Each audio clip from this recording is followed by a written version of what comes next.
call the meeting to order. If you'd stand and join me in the pledge, please.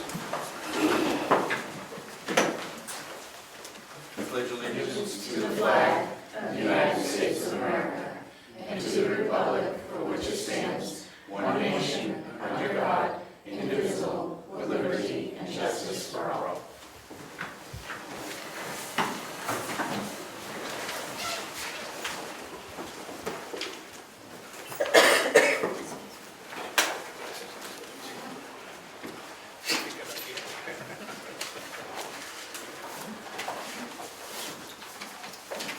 Okay, agenda review. Anything to add?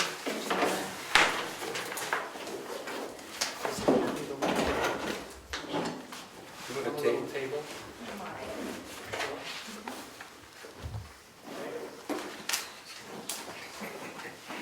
Okay, acceptance of the minutes of the June 18th school board meeting.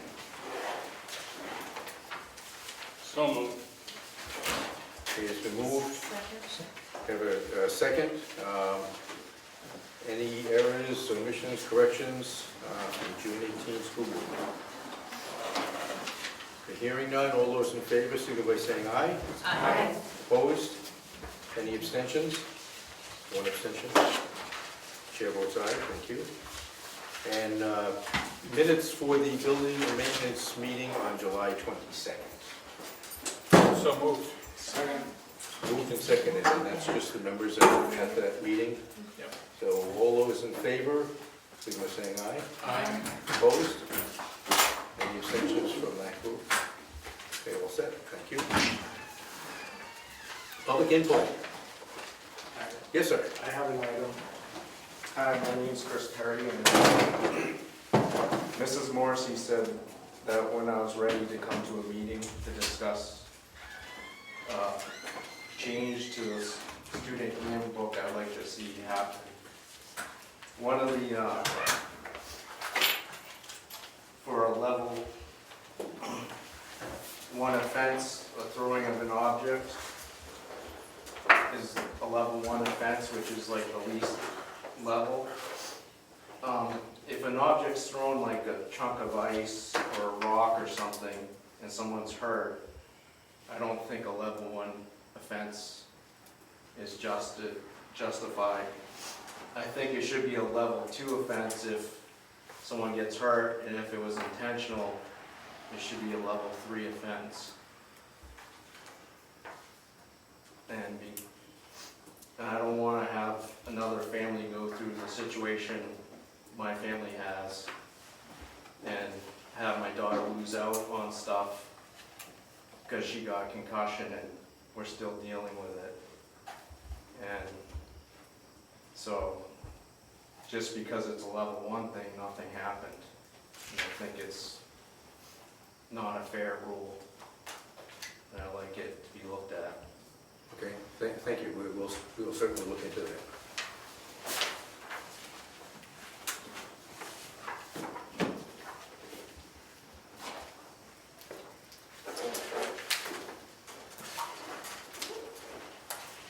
Okay, anyone else? Okay, moving on then to superintendent's report. Okay, I'm going to start out with a letter from a community member. You all had it in your packets. It's from Grant Hatch, and he has a property that abuts the Kingswood complex. And in his letter, he raised concerns about what's happening to his property and his belief that it's being affected by the Kingswood complex project. So the concerns that he raised were water in his basement, damaged by water on his property, his building, the barn sliding off its pedestal. Those were generally the main things. So I know that White Mountain had done the original work as far as the Kingswood complex goes. So I spoke with Jim Rines and asked Jim Rines to put together a proposal because we really don't have anyone on staff that's really capable of dealing with this and doing a really thorough study. And I think a thorough study really needs to be done. So Jim sent me a proposal, And I think the proposal is a good proposal. It covers what needs to be done. He has a good knowledge of the site and a good sense of the property, what the property was like before it was developed. So he can compare the information that he has from pre-development to where the property is now. And then he can also generate some topography to see whether the areas of concern, there really is any link between the areas of concern and the complex. And then finally, he can revisit the drainage computations to confirm that the post-development drainage and the pre-development drainage, he'll be able to tell whether there's an effect there from the complex. So I think doing all of those things and then sharing the findings with us and the abutter is probably the best way to go. But I just wanted to make sure that that's a direction you wanted me to go in. I'm surprised it's taken so long for a problem to arise. Yeah. You know, I mean, the complex has been there for a while now. Yeah, and there are apparently, Grant sent me a map that had 3 other properties on it, but I haven't heard from any of those folks. Now, he does say that it's more than him, but again, no one has contacted me. So Jim won't be able to start it at the most optimistic timeline is September because he's very, very busy. But he said that he knows that the urgency of this, so he will try to fit us in September. So I'd really like to get it, so. I'm all in Mr. favor. Chair? Yes. I was wondering if this would also include the town of Brookfield Public Works Department. They've done an awful lot of work with new sidewalk, new fill between the sidewalk and the road. There is no trenching. They didn't leave any trenching.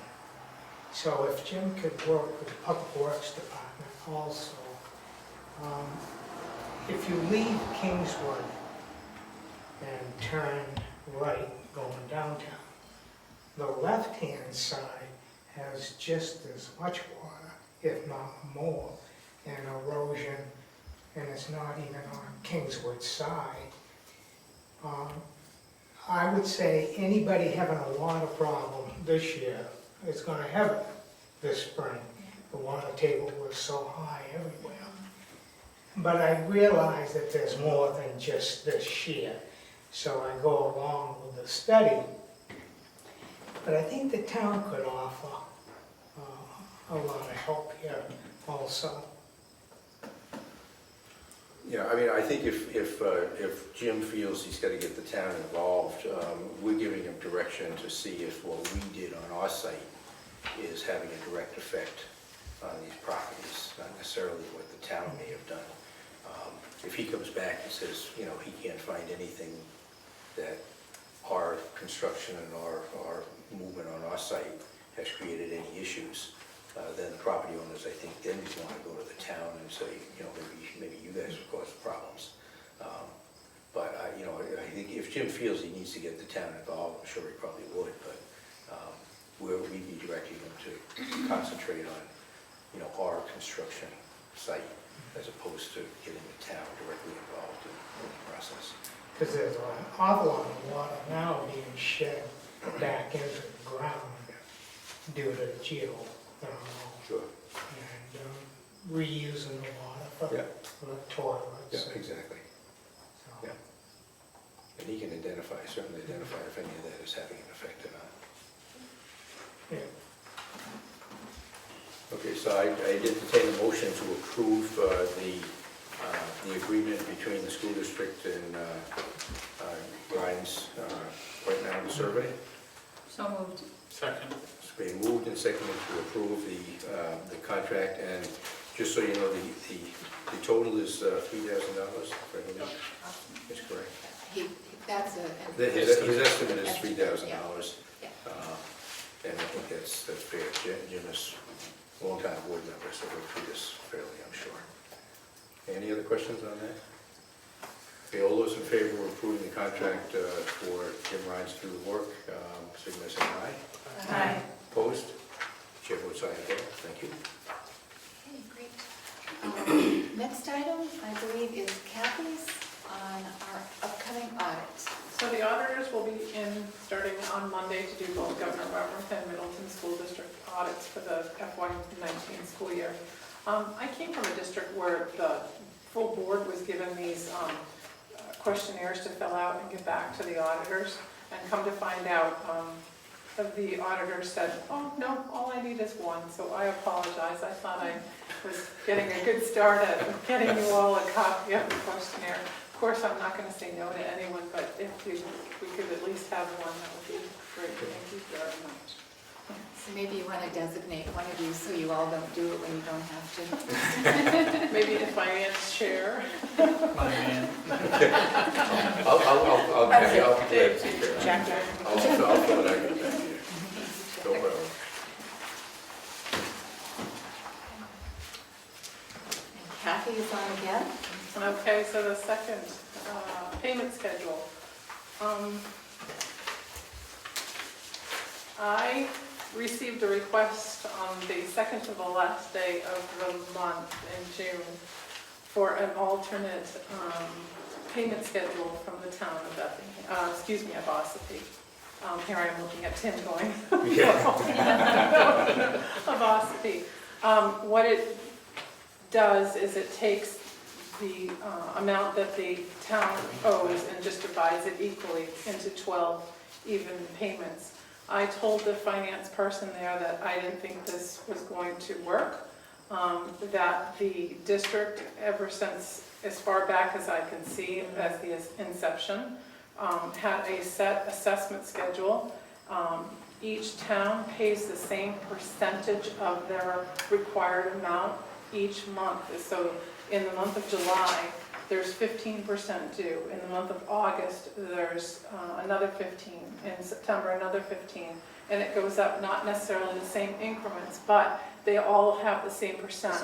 So this is by far off what we are requiring from them. I can say that they have paid their first 2 months, which is a shocker because I've had to pick up the phone multiple times to get them to pay in the same month that they are due, and they're saying it's cash flow problems. But just in the first 2 months alone, it puts them behind in what our normal schedule was, our set schedule, by $1,300,000. That makes it extremely difficult. So they made the change without, they just made the change? Yep, and sent it to me. And I said I did not think this was going to work, and not knowing a lot of the history of the district, I felt it very important to bring it all to your attention. Well, I mean, it's interesting being town treasurer in Tuftonboro to see the schedule that we pay, because to me it makes a whole lot of sense. Where, you know, our tax bills go out, we collect our tax money in June, so we have all the tax revenue in June. So we pay the bigger numbers in June, July, August, September. Then we tail off in November, October, November, December, until the next set of tax bills come in, and then you start that process over. So when the towns have the resources, it seems to make a lot of sense that the schedule that we have is working fine. I guess I'm not sure if 5 of the 6 towns are paying on the schedule. Is Ossapee's, if Ossipee paid on time, in equal payments, would it create a hardship? You know, without having to call them, you know, they still, if they change, then they got to pay on time. You can't be running for money. It's making it difficult, let's put it that way. And I mean, the district has bond payments due Sure. July, right away in July. Yeah. And then again in August. And then we've got teacher pays that start back Right. up again in August. So Right. there's really no downtime. Right. If anything, the outpouring of cash is extremely high in July and August for the district by nature. Of the 6 towns with that schedule, how many of them don't necessarily stick to that? I know of one that Right. varies. Yes, you do vary in Effingham. but it's only been once or twice, and it could even be in, we have enough money, we're gonna pay even more, so that the next month, if we have an issue. Do we have bond covenants that we have to submit to, like, the, you know, the folks that hold our bonds to make sure, like, our cash flow, you know? No, they're just due, they literally are due. Yeah, but we don't have to go back to the bonds folks that hold the bonds and say that, you know, we're, you know, maintaining our debt, or like, you know what I mean? There's In other no words, we've covenants never associated, missed- so we're never missed. Oh my gosh, no. No, that won't happen. Oh, no, I'm just asking, no, I'm just asking. Yeah, no. How would the auditors see that? I don't know that they really would get into it. As long as we're getting our assessment from the towns at the end of the year, it's up to us or the district as to how we request it. And of course, these schedules go out in May, letting them know, and in the letter that I sent to them, it states that we really do need that their July payment in the first month due to our bond payments. Does that vary per year? Is our schedule No. like the same every year? This is the same since, as far as I could see back, and it sounds like from inception. Yeah, it's a Just the bit- dollar amount. Yeah, the dollar amount Right, changes yeah, sometimes, yeah, but- yeah. Based But on yeah, the that- budget. it's This one, is yeah. I Cash flow is, Cash I mean, That's what this is incoming cash. And I think that the district has tried to be flexible when a town is having some difficulty. Absolutely. Yeah. And try to, you know, allow a Absolutely. little, Pick up the a little phone, bit more time. Talk to me, tell me how much you need to push off, but tell me when you When, can yeah. make that back Yeah. up. But I guess I'm somewhat concerned that, I believe our tax bills go out the same as everyone else's. And, you know, if they're, I guess, are they that far behind on collecting their taxes in general? Because that's a concern. You know, if they're not collecting their tax bills, do they have, you know, literally millions of dollars worth of late taxpayers? With their schedule, though, in the end, they make their full payment, though. Is that, Well, yes, every town in the district has. to. no, Yes, they do. I'm just saying that. Oh, yes, it totals up, yep, it does, So they're just looking for equal payments each month. correct. Which in the months where our bond payment is due, is Right, it's making it cash flow in issues for us, payroll. and payroll and bond issue. I mean, of course, I would have like some thoughts and asked you all if I could go back to them, but we're not just one town getting money from it. This is- Right. Seems different, so I don't want to. Well, you don't want to start this domino Well, effect, and I you know, believe because that would be tricky. A couple of Yeah. years ago, I think Brookfield asked for a similar Yes. thing. And we said no for the same reason, that we, Mhm. you know, we have our bills that we have to pay as well. Mhm. So, not that, and also said, if there is a problem, that we would be as flexible as we could. You know, I mean, I don't want to not be flexible No, with absolutely. people like a Yeah, town. I would take the position that we can't change the schedule. I mean, that's my feeling.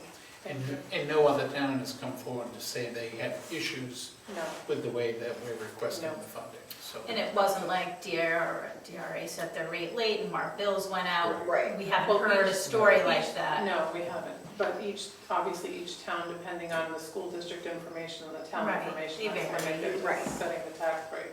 But that tax rate's only set once a year, and that's late October, early Right. November. And So so there shouldn't when, be an issue. when in the month are the payments due? It doesn't say when, it just says in the month. There is no stipulation. July as to- So July just has to be August made payment. by the end of Well, July. the letter that I did send out in May stating that if you could make the July payment in the first week, we would appreciate it. Just because of our bond payment. Yeah, I So said I did get that we letter. receive July? As well. Yes, we've And that was received about July. an 8% payment as opposed to a 15% payment? It was more like cut in half, so their July payment should have been $1,600,000, and they gave us $716,000.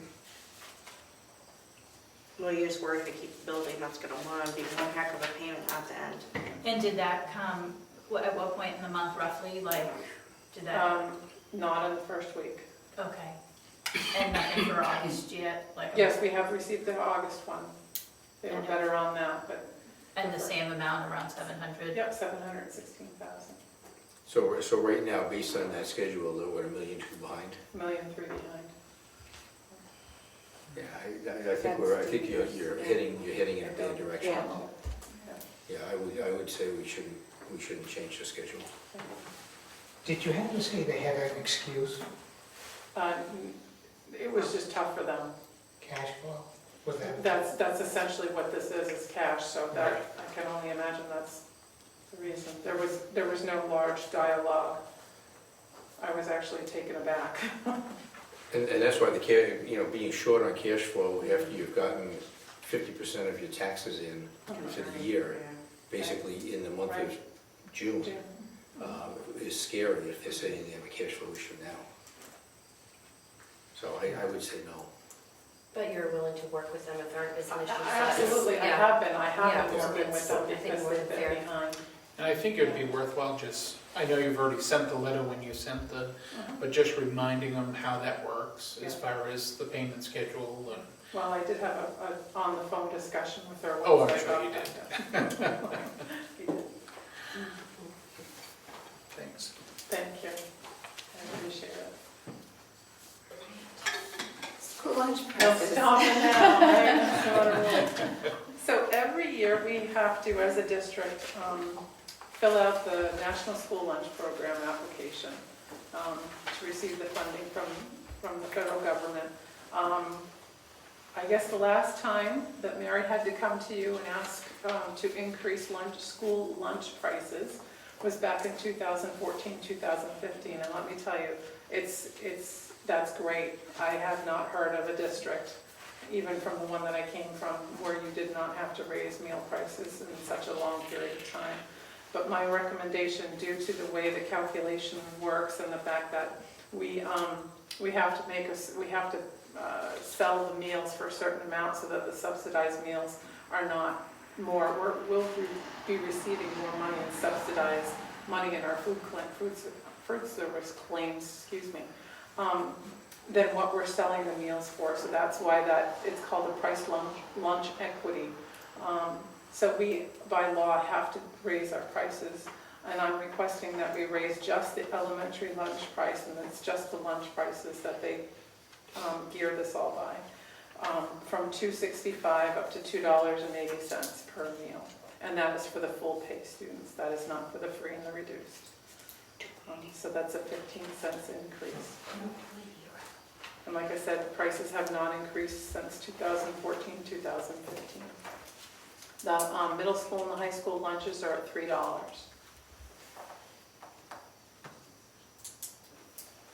Any discussion? Motion to approve the request. So moved. Second. They moved and seconded to increase the elementary lunch prices from $2.65 to $2.80 as requested. All those in favor? Aye. Opposed? Chair votes aye. Thank you. Thank you. Appreciate it. Thank you. Thank you, Kathy. Okay, the next one is 21st century learning. You, every year, authorize a survey. So I thought you might want to see the results of the survey and see what parents have to say about the program and what format the answers to those questions go into. So generally, parents are very, very positive about the program. And I think the kids get a lot out of it. So, Unfortunately, we didn't get that. you didn't get? No, I didn't. I couldn't read it. It was uploaded, I think, on your site. Yeah, it was on the, yeah. Oh, yeah, It's not here, I but printed it's it out. Okay. I thought I got everything off there, sorry. So, well, I would encourage you to go back and take a look at it, because the number of advantages that the program gives the kids is just really phenomenal. And I have to, on the other side, as far as OSCP goes, I have to give a shout out to OSCP because they also, as a town, offer some support to the program for the kids. So, so there's Thank a you. positive there. And of course, we provide a lot of in-kind, and we have a grant that we fund a portion of it with. So it's a great program, and the kids are basically there until 5:30 at night with teachers. So I don't know that there's a lot to discuss, just to have you look at it, and if you Well, I have, think there's a lot to read through. Yeah. To really understand that. but if you have any questions, please get back to me. I'm just really proud of the results. I think that they're doing a great job. So that's really that.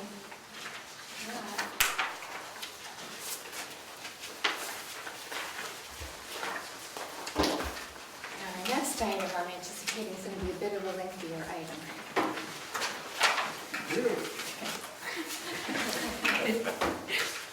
So, in your packets, you probably have seen that we have a letter from Lise Tierney on behalf of the WIA.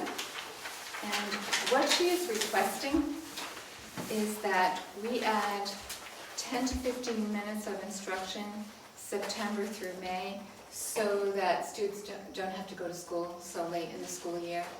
Now, I'll tell you, I think this was a tough year for families mostly, because a lot of kids had camps that families were planning on sending their kids to.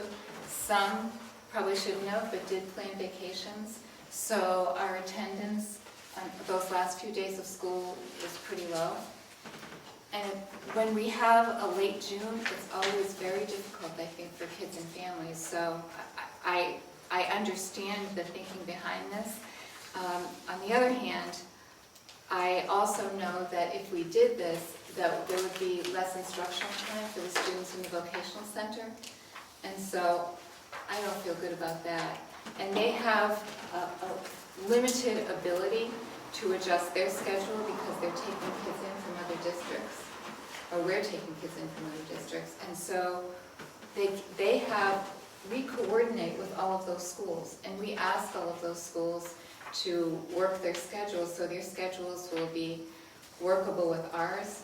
So I just don't think it's a good idea to have those students have a shorter instructional time. I don't think it would. Why is it a shorter instructional time? Because they have a set time. If we adjust our schedule by 15 minutes, then they're coming in, say we have a longer day, the class will likely start later, which means they won't have as much instructional time, and then they also have to leave earlier if we extend our day.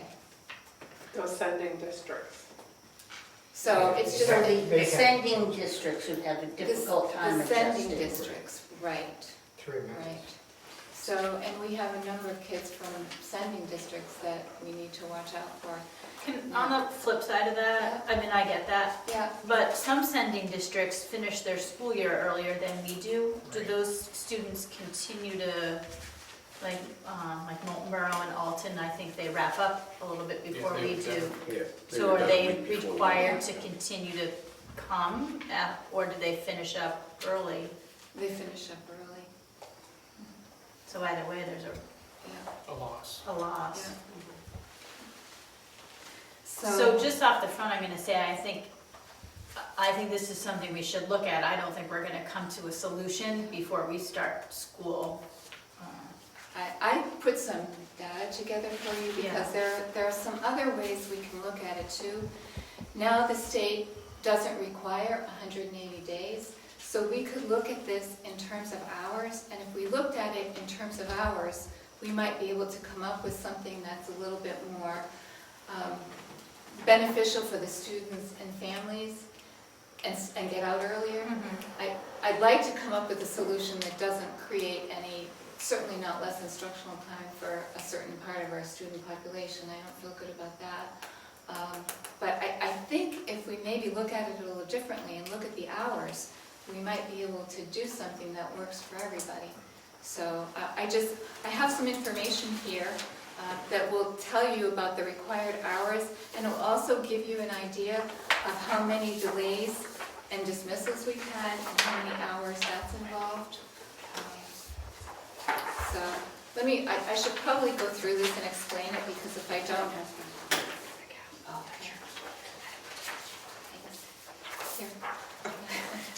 So if you look at the top, I just did the elementary schools up here, so 945 hours are required. The actual hours, each school has a little bit of a different start time, so the actual hours in each school is slightly different. And then when you see the balance, that means the number of hours that the schools exceed the state standards, if you look at it in terms of hours. And then if we looked at hours instead of days, we have to add, instead of 5 days, we have to add 30 hours of instruction to the calendar. So if you add those 30 hours, then we're only short by a very small amount of time here. If we got rid of voting, thank you, Mr. That's- Effingham. Well, that's certainly the other thing that could be discussed. Voting in the schools, that would be right there. Yeah, that's another thing that could be discussed, because that would give us more flexibility if we stayed with the day calendar, the 180 days. So that's another possibility.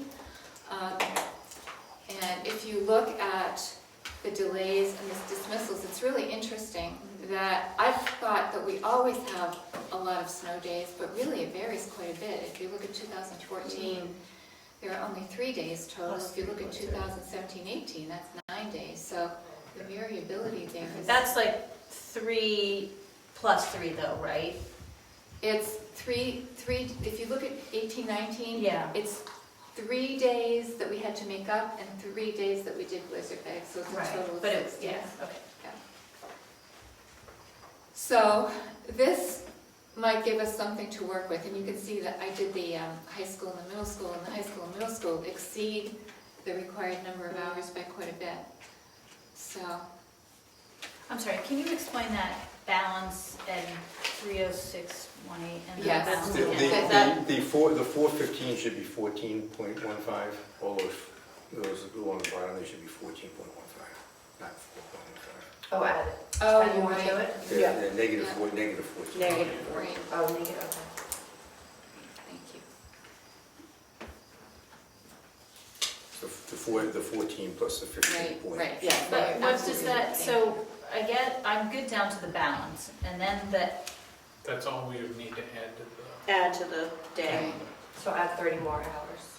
So in order, and this is based, on the minimum required from the state. right, Gotcha. so where we would need to add 5.25, 14.15, 5.25, and actually We're we're already, okay, yeah. touch and go. Are these varying at the elementary schools really because of the bus runs at the high school dictating them Well, there in are a a way? couple of things, because 5 minutes equals about 15 hours, 5 minutes a day. So we have a couple of schools that have more recess than other schools. So some schools have a 25-minute recess and other schools have a 30-minute recess.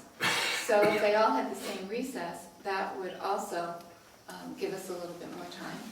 So this is really looking at it in a very, Holistic. No, that's what we should do.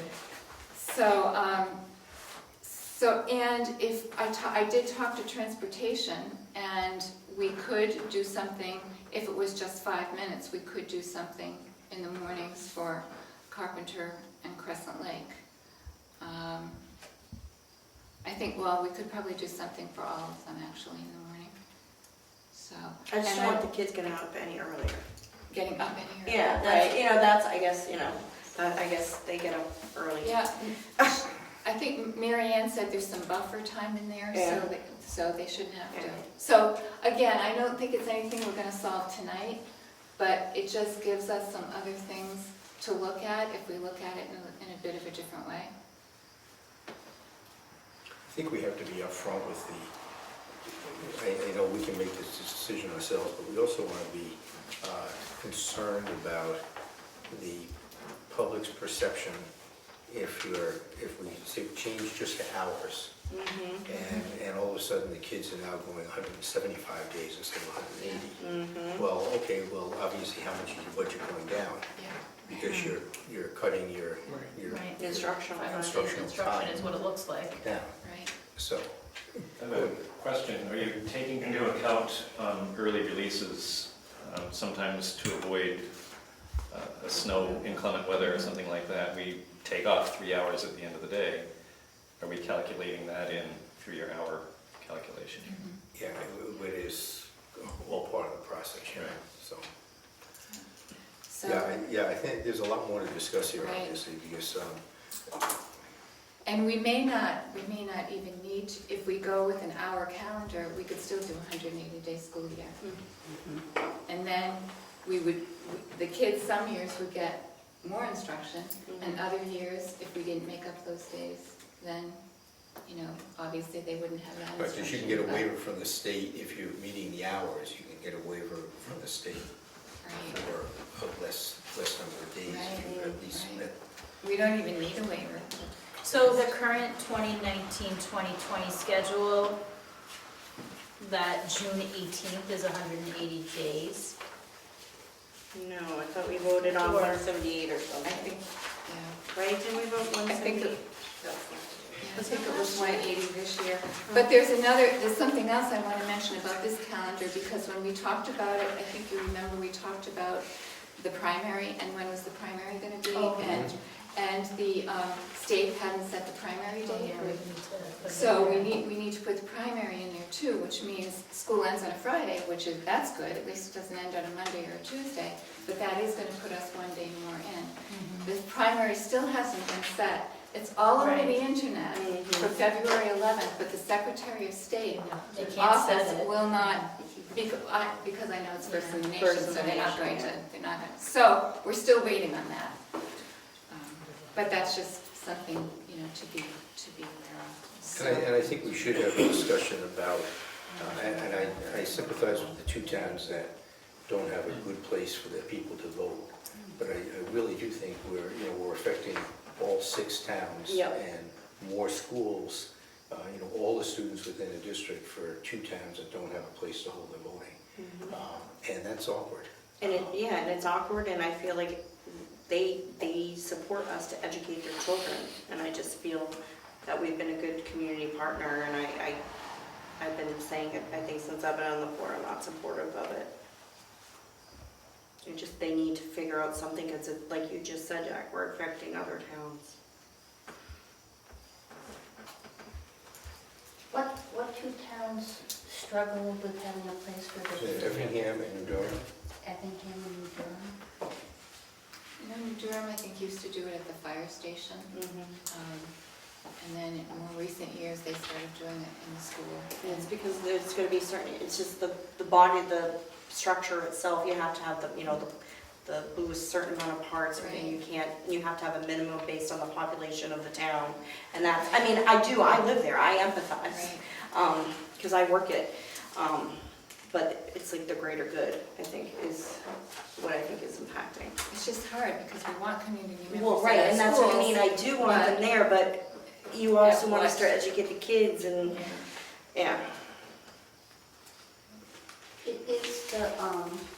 Is the concern that do they set it up in like the gym or the cafeteria? Is that what they use? The reason why it was stopped is because people felt people would bring weapons in. And we've had it in the school for years and years, and then there was a concern brought up, and I think the board made a wise decision at the time. Certainly to remove that, because people were in fear of their children, and I think we did the right thing. And that's why we're here. Because people, take politics extremely serious. So. And it's been like that for what, a while? Yeah, it's been at least, I would 5 years. Probably Yeah, 5 years, I think so. It's been a while. Yeah.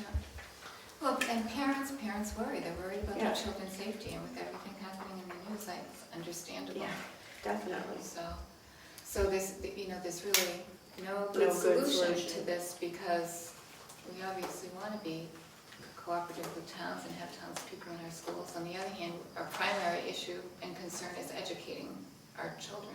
So it's hard. I like the information, but I think we're gonna need some time, like you said. I agree. Certainly, I hear what Lisa's saying as far as hey, we need to do something. I would recommend at this time that it goes back to committee and come back next, well, I don't know if we could get it for next month. Well, we might be able to make some progress next month. I don't know if we can get because there The are change, right. a lot of things to think about. We can go to hours, we can do something different with days. If we look at the last half day of school, if we look at the day before Thanksgiving, there are things that we can look at. Well, maybe But- between Could you- now and the next meeting, some of those things Solutions. send to us on the committee, academic affairs. I'm wondering if we maybe should do a smaller group, do maybe a work group.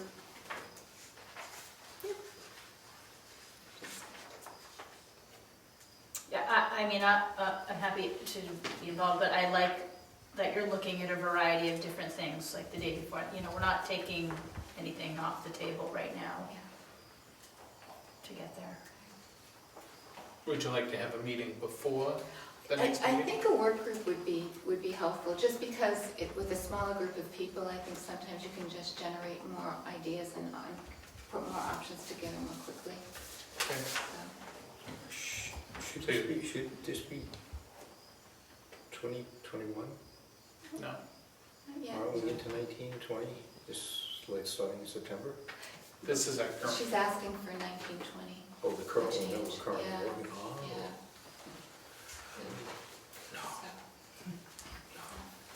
So, okay, so we'll get a work group together and come back with, maybe not the total number of options, but we'll come back with some more information and ideas, okay?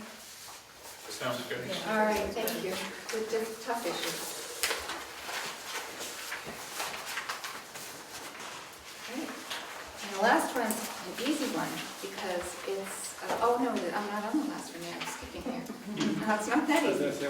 Right, school opening, well, this is an easy one too. It's just the schedule for the school opening. We have, on Tuesday, August 27th, that's our new staff day. So there'll be a breakfast and then an orientation session, and then there'll be lunch for new staff with mentors and administrators, and then in the afternoon, the new staff will have their individual meetings with their mentors. And thank you, Heather, for planning this with the mentor coordinators. A bunch of new teachers too, so. Yeah. And then Wednesday, August 28th, teachers will be in their schools, and that will be, and there'll be jump start for 9th grade high school. Thursday, August 29th is the district day, and so we'll be starting off with breakfast at 7:30, and then the Arts Center at 8:30. And the theme this year is wellness, taking care of yourself so you can take care of your students. And again, Heather's done a great job with the Wellness Committee, developing a number of different options for staff members, so it should be a really, really nice day for them. We have a lot of community participation too, which is really nice. And we even have someone on the board that's going to present. Financial planning. The small one, the big one. Financial wellness. Doesn't that sound nice? Okay, And so when did you say the new staff orientation was going to be held? it's usually, Heather. It's at the I'm gonna high ask you school how in you- Jeremy Fuller's room, but we start in the middle school at 7:30 for breakfast, and then they move into Jeremy's room. Oh, okay. Yeah, and then we finish going back to the middle school cafeteria at noon. Upstairs. Yes. Okay. And the administrative retreat, again, Heather did a lot of planning for this, and it was a really great 2 days. We spent a lot of time discussing student learning objectives and goals for each school, including a discussion about focusing on instructional strategies and higher order thinking skills, and revitalizing the professional learning communities model that I think was really vital a few years ago, but I think it needs a jump start. So that's going to be part of what the administrators will be looking to do with their faculty members. We're not necessarily looking at having experts come in, because I think we've got a lot of expertise here on the faculty. What we'd be looking for is faculty to be working together to look at the data we have on our students and to really dig in and see what the data tells them about their instructional practice. So I think that's not just a one-time thing, that's going to be a year to, well, probably a 3-year experience. Let's see. And of course, both the middle school and the high school that have recommendation from NELMS and NEAS&C, and that dovetail really well with that, with looking at instructional strategies and the content standards. In the afternoon, we discussed, I don't know if anyone has seen Brene Brown's book, Dare to Lead. It's kind of an interesting take on leadership. So we'll be talking about that throughout the school year, but we started with that at the retreat. And then the following day, we had day 2, we had representatives from Homeland Security. All of our schools have gone through another assessment. An assessment is recommended every 3 years, and I really want to stay on top of that because safety is really our #1 priority. It has to be. So the people from Homeland Security were great. Kevin Partington was the lead person, and he was just wonderful with the administrative team and with each building. Some of the things that I won't go into because it is about security, I won't go into a whole lot about what he had to say here, but I'll tell you that, and I was really happy to hear this, that he said we have one of the best surveillance systems that he's seen. So I'm thrilled that the system is finally up and running and doing well, but he said it's really one of the best he's ever seen, so that was really great. He also is very complimentary about the relationships that the district has built with the first responders, with the police, with fire. And as you know, we're an emergency center for the town of Wolfboro, so that relationship is positive too. He also talked about how well the administrators and staff seem to know the community and seem to know the kids, which people don't talk a lot about that, about how important it is to know your kids and know your community, and he was really impressed by that. So we do have an ongoing list of things that we're attending to. A couple of the things that he recommended are already in the works and will probably be done within the next month or so. And then the other things that are a little more expensive, those will take a little bit more time. So that's that. And then the last thing is a field trip. Effingham students will be going on state to Parsonsfield, Maine, on the Green Mountain Conservation Trip, and they'll be going to the South River in Parsonsfield on September 13th. That is all I have tonight.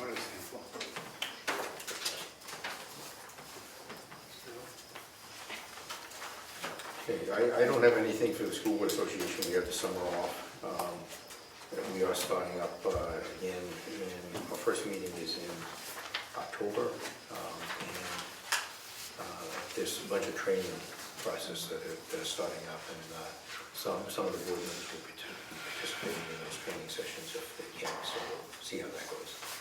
I do have a couple of correspondence. Expressions of sympathy were sent to Marianne Belanger on the passing of her mother, Teresa Livenois on the passing of her father, and Nancy Harwood on the passing of her brother David Lane. Oh.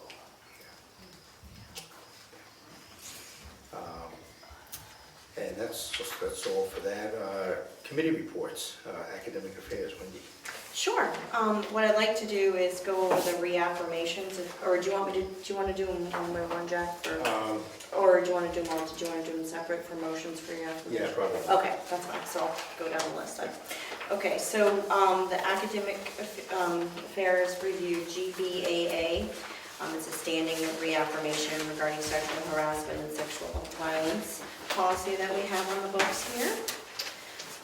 In conjunction with that was policy JBAA regarding, again, per law, we need to have 2 regarding sexual harassment and sexual violence, and we did review these recently, but we just need to reaffirm them. Let's see. Then we have JICK, and that is regarding the state mandated bullying policy that was implemented a couple of years ago. And again, it's all state mandated, and we, again, have no changes to that. And then we have JICK-E, which again is the reporting mechanism, the form that we utilize if someone feels they are being bullied. It's the documents that they would complete and submit for review. And again, no changes were made to that, asking for reaffirmation. So let's see, I'll do those. So I would move to accept GBAA as submitted and reviewed by Academic Affairs, and I think we all did get that in advance for reaffirmation. Second. Okay, motion. She was making a motion. Right? Yeah, well, Yeah. she'll make the motion. Yeah, second. Yep. Okay, motion to accept the recommendation. All those in favor? Aye. Opposed? Chair votes aye. Thank you. Okay, and then once again, bring forward the reaffirmation of JBAA, the sexual harassment and sexual violence policy. We did get that in advance, and there were no amendments or changes to that. So I'd like a motion to approve that or reaffirm that as presented. Second. Moved and second to reaffirm the harassment policy. All those in favor, signify by saying aye. Aye. Opposed? Aye. Chair votes aye. Thank you. Okay, I'd like to bring forward, again, for reaffirmation with no changes for JICK, the pupil safety and violence prevention, or otherwise known as the bullying state mandated policy. Again, for reaffirmation, no changes were submitted. Second. Okay. Motion made and seconded. All those in favor, signify by saying aye. Aye. Opposed? Chair votes aye. Thank you. Okay, and again, bring forward JICK-E, the form that's utilized by the district to, for folks that feel that they are being bullied, to adhere to the state JICK policy, and again, no changes were brought forward for that. Second. Okay, moved and seconded. All those in favor? Aye. Opposed? Chair votes aye as well. Thank you.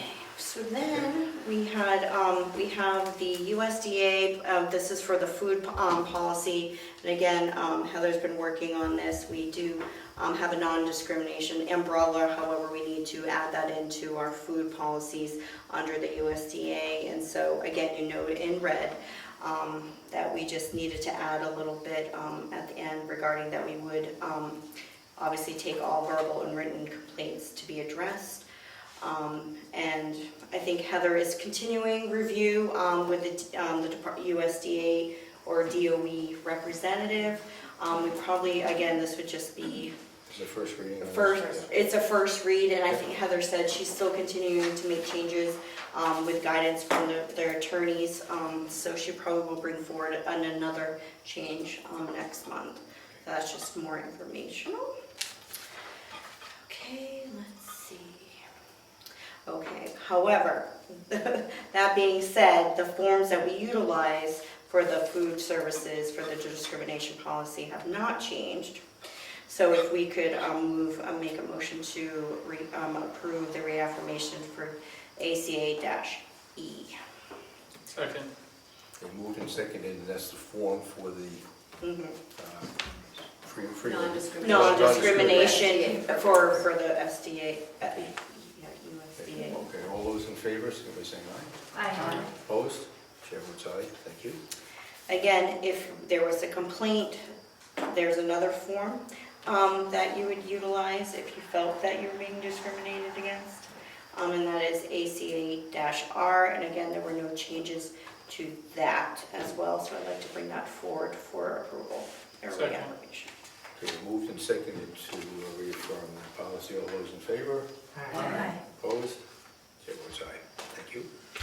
Okay, and policy JLCF, and that is a student wellness activity, and this is a first read, and again, there were some very minor changes. I think, again, Heather, working with, who is it again? It's Catherine Hodges, who is the consultant for USDA for the National School Lunch Program. We had our on-site back in the spring, and these were a couple of corrective. So we just had to change some verbiage from 3 years to triannually. And then again, she wanted us to delineate how we specifically would provide education and promotion, and just kind of really just make it very, how we would do education and promotion, how we would maintain physical activities, and then other activities that the wellness committee would do. We had it kind of all together. She just really wanted it delineated out by title, and I feel that we have done that. So again, that is just a first read on that. And the JJIBB was up for discussion again for the new athletic teams.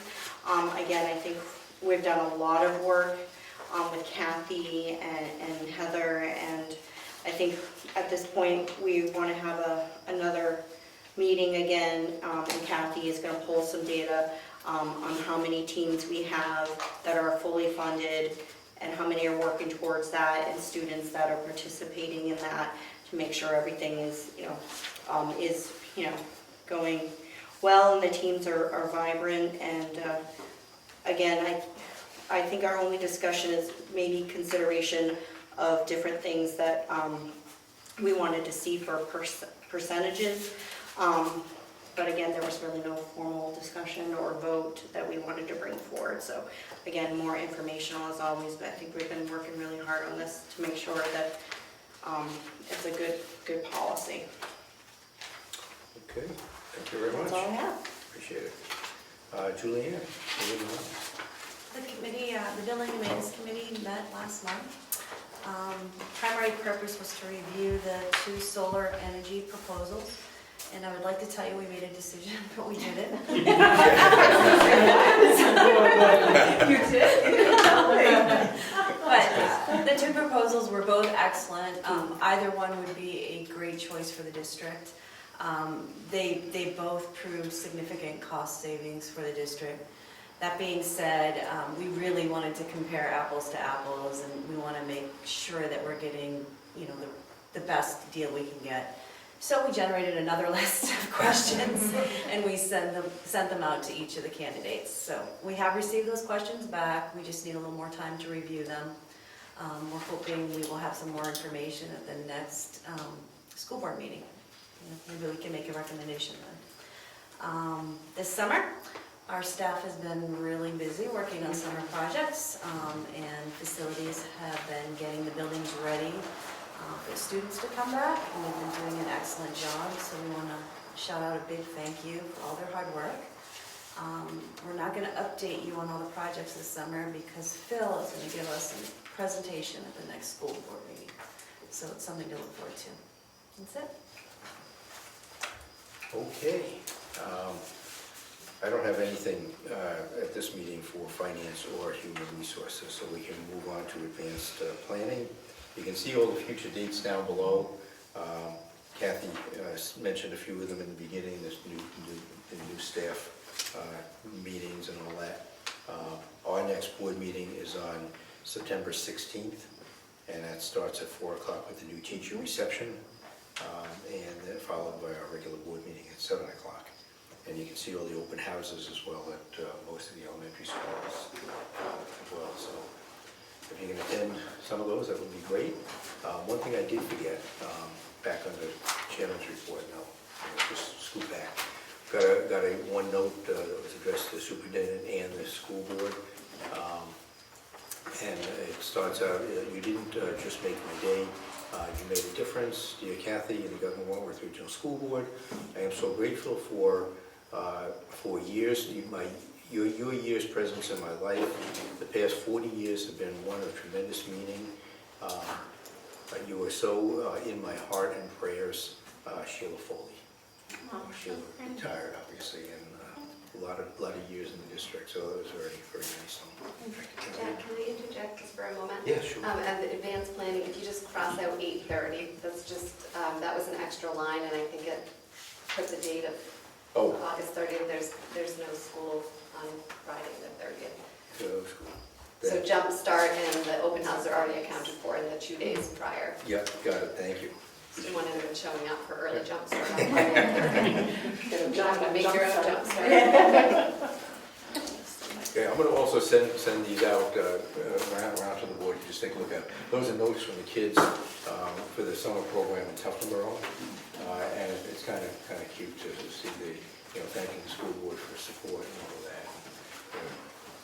Kind of cute. Public input.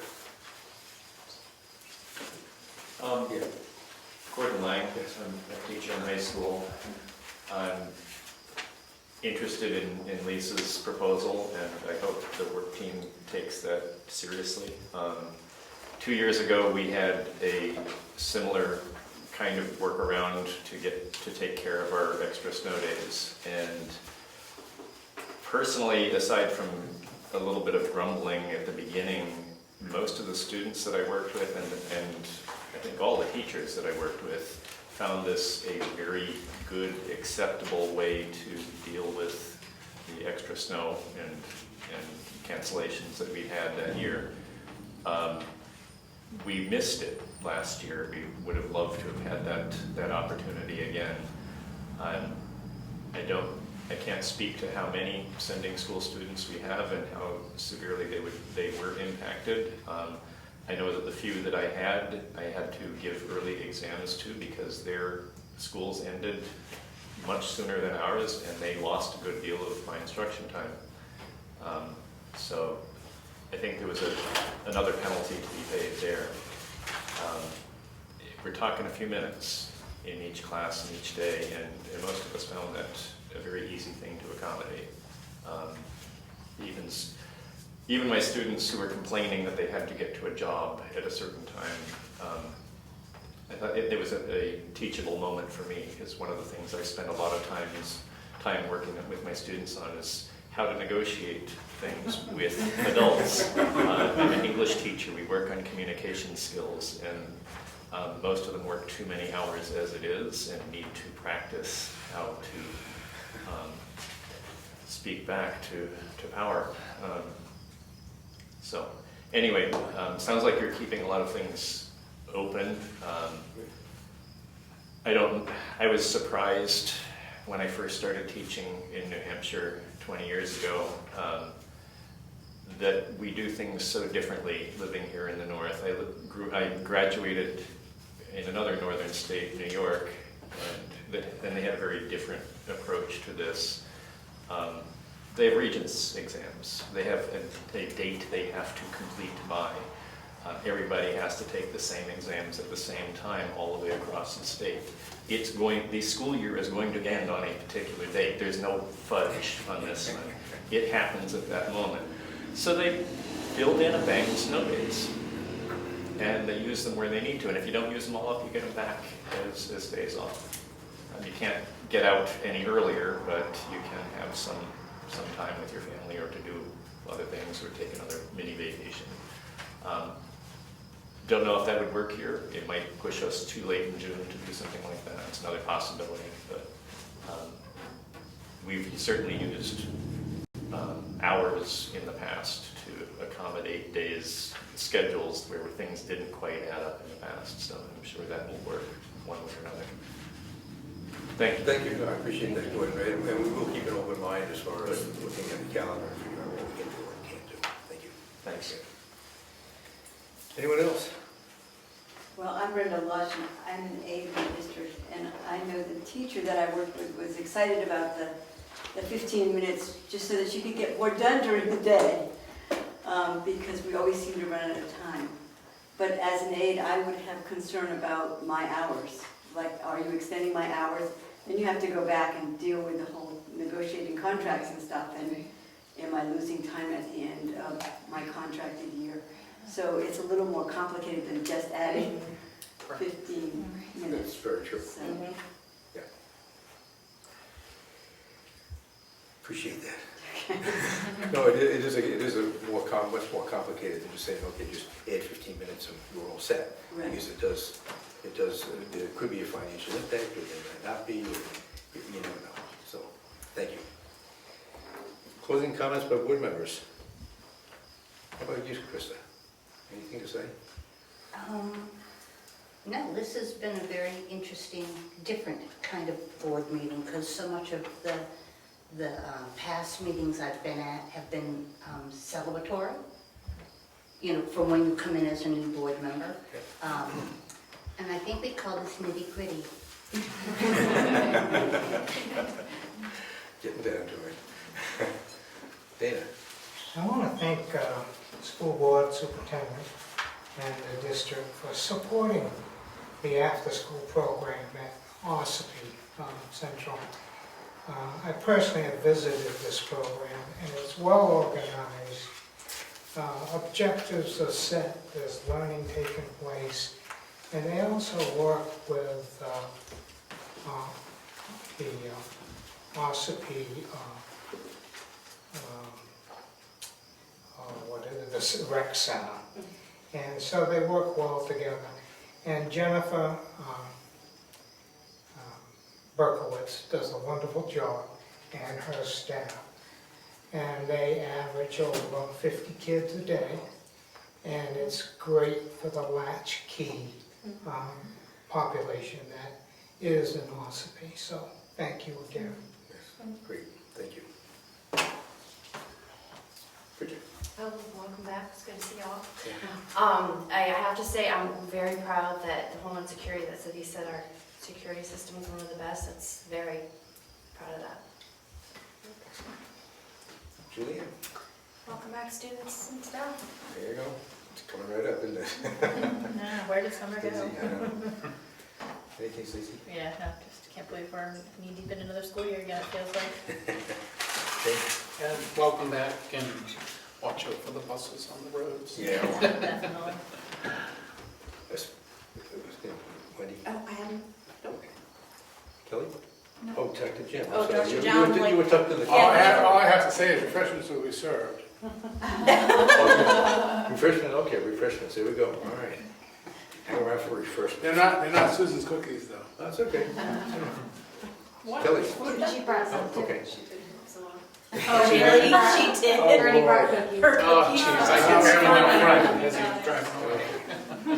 Some. Okay, then I'll entertain a motion to go into non-public under RSA 91A semicolon 3, paragraph 2 for legal, personnel, and student matters. So moved. Krista? yes. Dana? Yes. Bridget? Yes. Leanne? Yes. Stacy? Tim? Yes. Yes. Wendy? Yep. Kim? Chair's in. Thank you.